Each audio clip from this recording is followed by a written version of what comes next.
Welcome to the Positive Pants Podcast. Mindset, motivation and inspiration to help you find your positive pants. Let go of negative thinking and stop living for the weekend. With your host, Fran Excel. Welcome. Welcome to episode 1. If you haven't met me yet, I'm Fran Excel. I am a mindset and personal development coach, and I'm on a mission to help other women find their positive pants and realize that you really can live a life that you absolutely love, that fulfills you every single day. So today is the first of many Mondays, Mindset Monday, get you in the right frame of mind for the week ahead. So what I'm going through today, journaling. Right.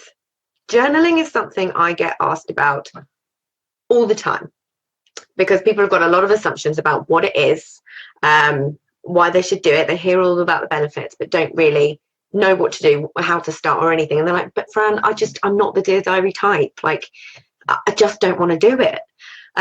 So my subject for today is journaling for the non-Dear Diary type, because that's me. That's exactly me. I'm super passionate about this subject mainly because it changed my life in 5 minutes a day. So that's pretty good. So what I want to go through is I really want people to realize just how easy it is to completely shift your mindset around. It doesn't have to take a lot of time.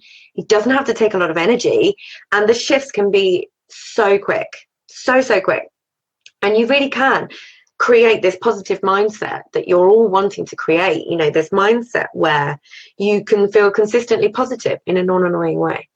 And that foundation is where everything opens up for you. It really is. It's where your whole entire world starts to open up from this mindset of positivity and a belief in yourself and a belief that things can happen in the right way at the right time and all of that sort of thing. So why should you journal? What I'm going to do is run through just a few of the benefits that journaling gives for both our mental health and our physical health, and our general state of well-being. So you get a much better understanding of yourself, much better. Self-awareness.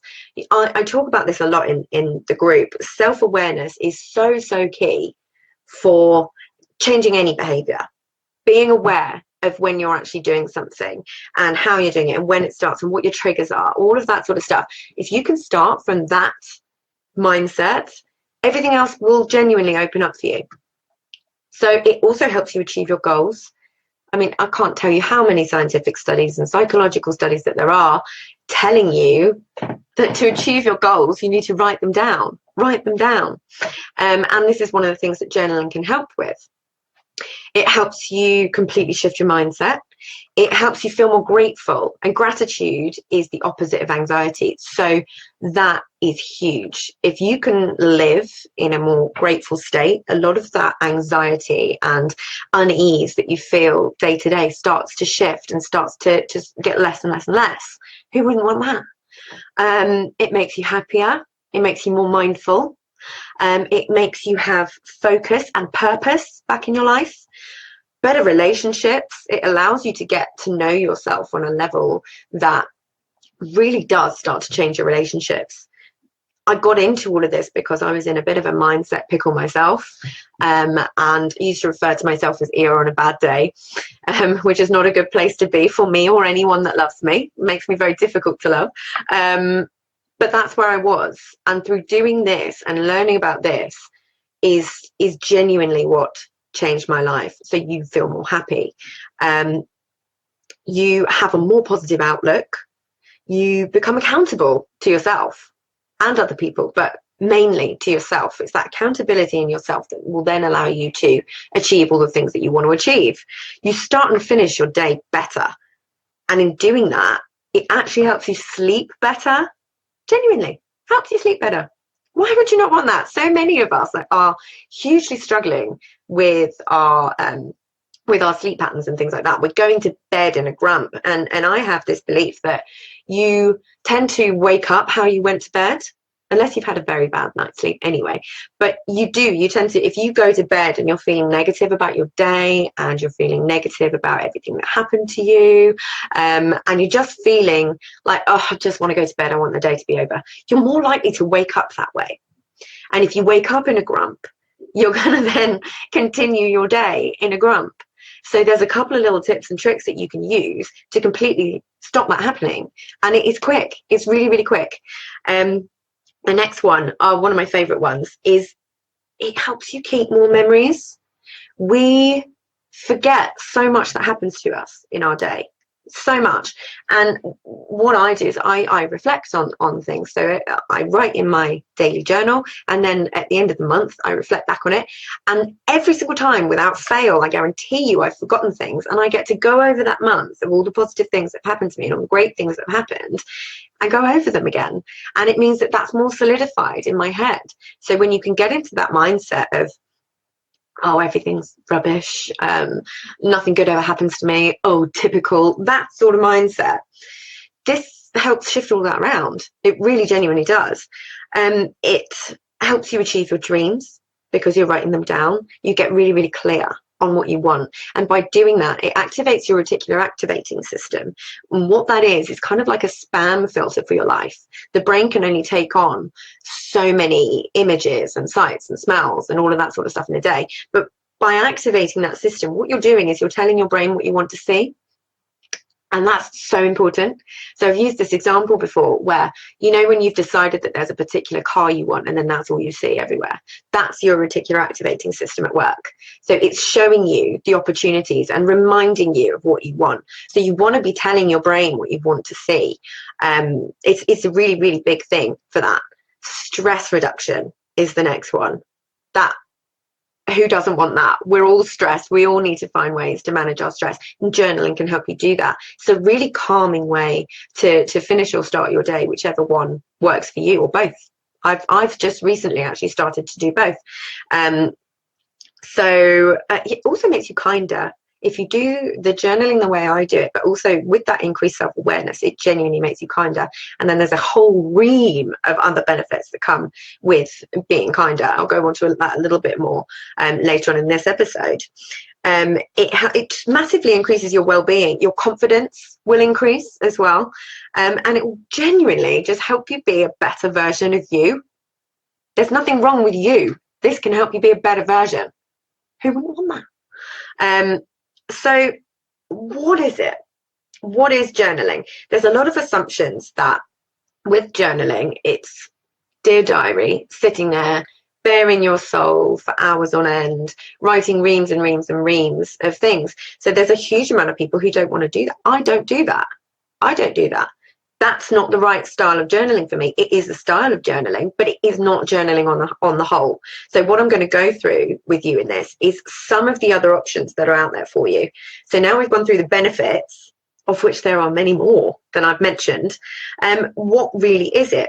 It's a method of getting whatever's inside of you outside of you, which is so great for us because it allows us to process what's going on in our heads. It allows us to process things that happen to us in the day, the way we're thinking, our view of the world. It allows us to get all those little niggles and all those things that we're keeping to ourselves out on paper and just out of us, and the relief.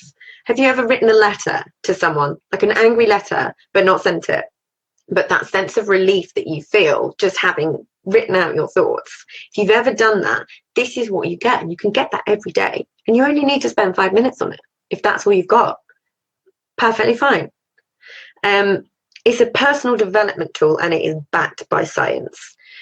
That's the number one thing. If you take anything away from this, even if you think everything I'm saying is rubbish, it's not, but if you think that, please know this is backed by science.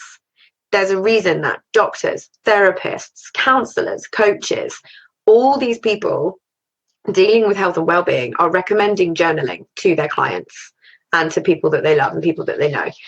I cannot express to you how important it is to understand that.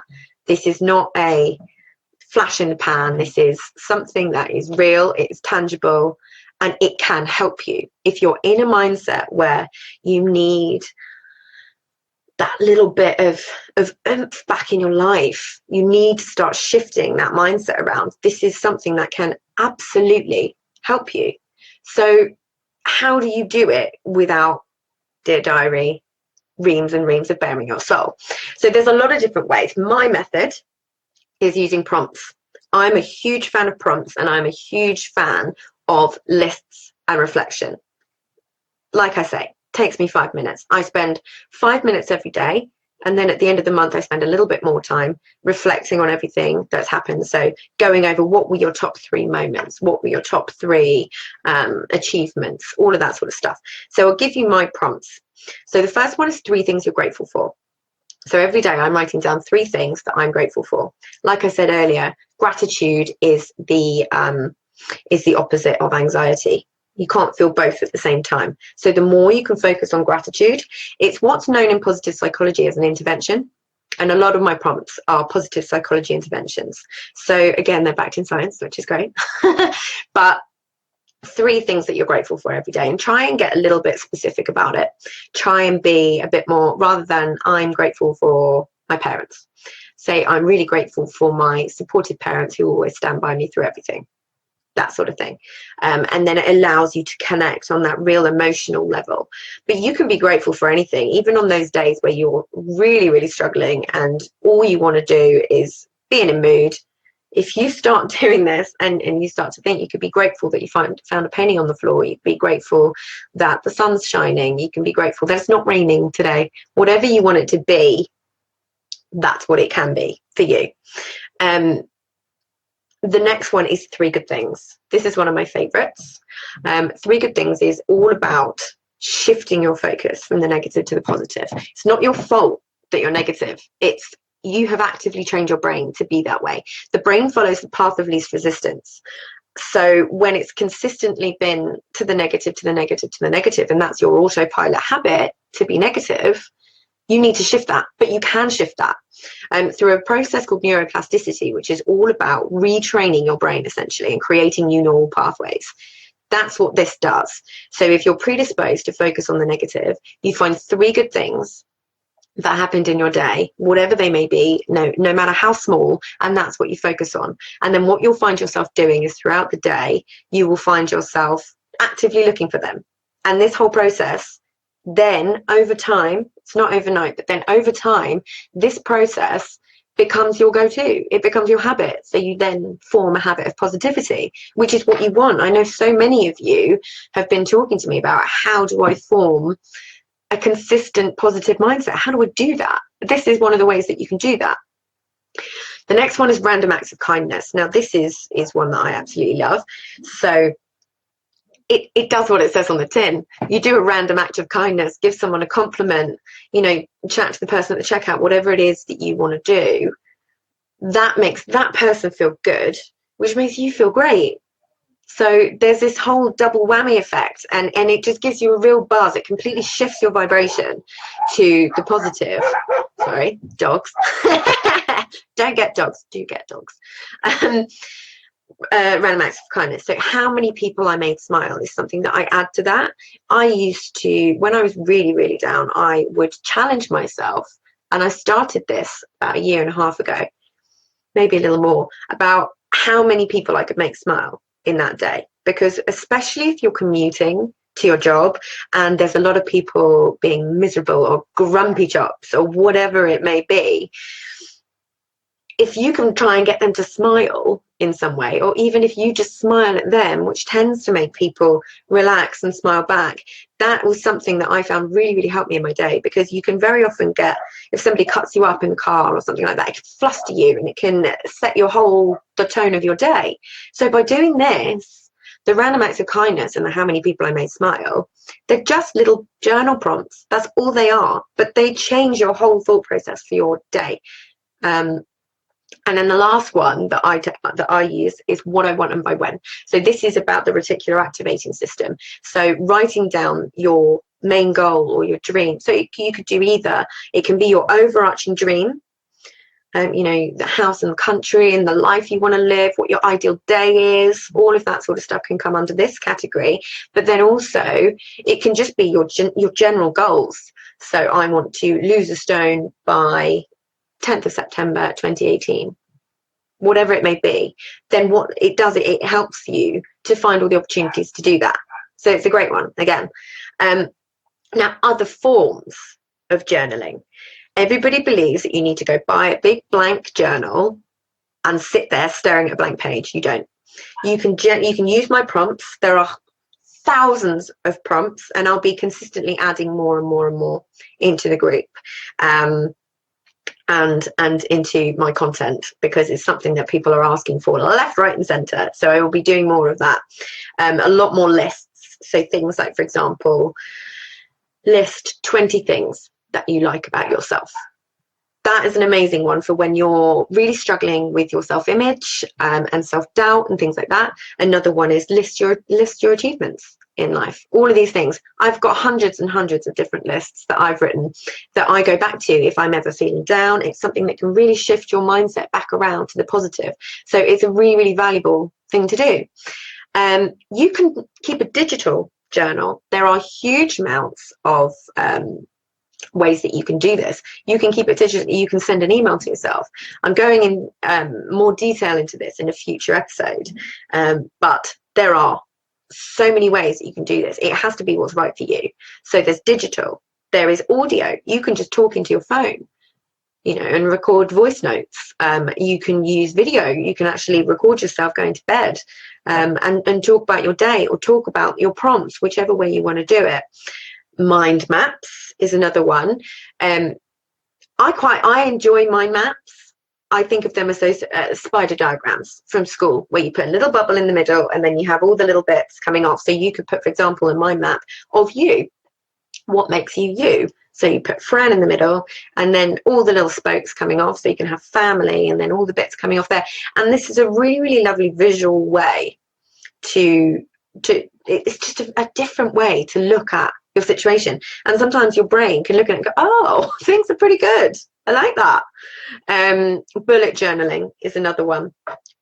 I find bullet journaling a little bit more on the productivity side, but we'll go into that in further detail because it's actually quite a big subject. But if you want to have a Google, if you think writing tiny little lists with bullet points and things like that for productivity is something that might be up your street, that is something to research. So basically, if it's been something that you've been thinking about doing, or wanting to learn how to do but not knowing where to start, then stick with me. Like I say, I've got loads more content coming up and I'm really, really excited about it. We'll find the right way for you and we will shift your mindset around and help you find your positive pants. We will find them. We've all got them somewhere. We've just got to find them. So to summarize, huge health and emotional benefits of journaling. You don't have to bare your soul or spend hours doing it. You can just use prompts if that's what's right for you. Think about the different methods and what would be right for you and what you're going to stick to, because you need to form a habit. And then stick with me. And I will see you next week for some more content. And I'm really looking forward to it. Bye.